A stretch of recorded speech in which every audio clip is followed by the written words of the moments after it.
महर्षि दधीचि। यो ध्रुवेणात्मनः नाथान धर्मं यशः पुमान् इहेत भूत दया स शोच्यः स्थावरैरपि। श्रीमद्भागवत।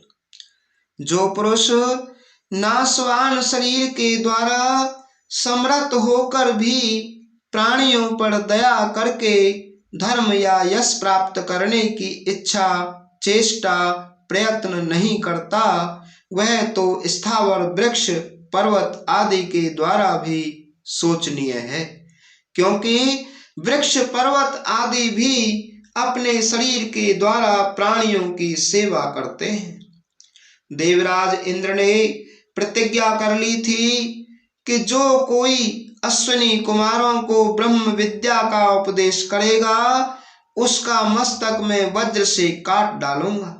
वैद्य होने के कारण अश्विनी कुमारों को देवराज हीन मानते थे।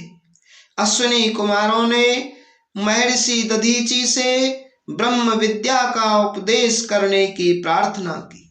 एक जिज्ञासु अधिकारी प्रार्थना करे तो उसे किसी भय या लोभवश उपदेश न देना धर्म नहीं है। महर्षि ने उपदेश देना स्वीकार कर लिया।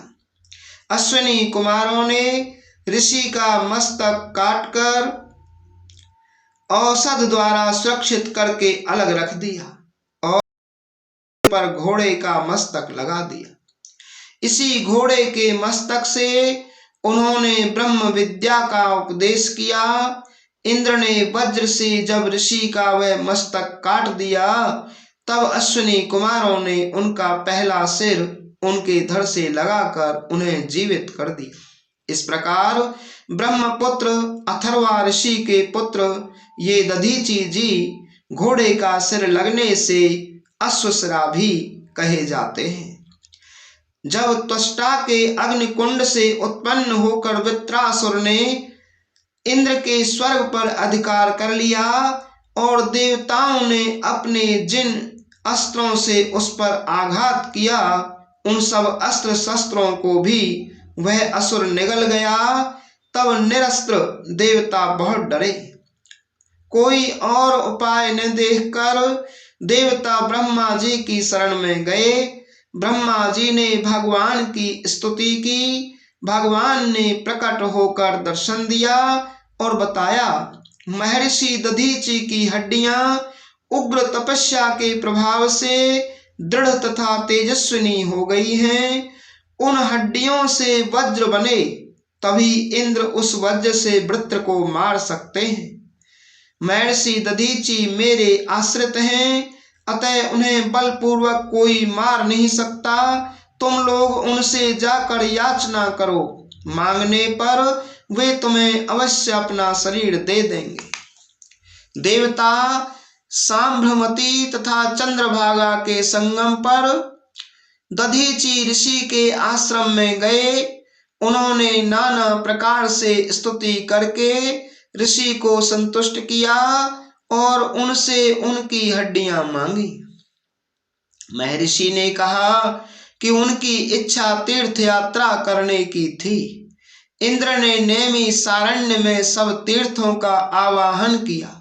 वहां स्नान करके दधीचि जी आसन लगाकर बैठ गए। जिस इंद्र ने उनका सिर काटना चाहा था उन्हीं के लिए ऋषि ने अपनी हड्डियां देने में भी संकोच नहीं किया। शरीर से उन्हें तनिक भी आसक्ति नहीं थी। एक न एक दिन तो शरीर छूटेगा ही।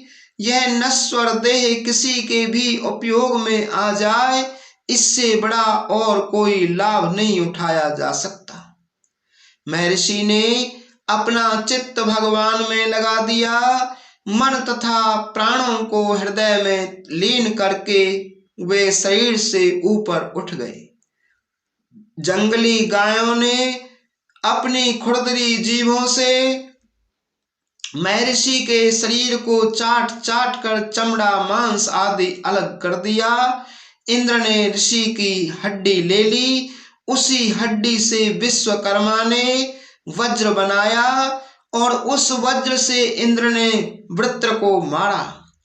इस प्रकार एक तपस्वी के अनुपम त्याग से इंद्र की देवलोक की वृत्र से रक्षा हुई।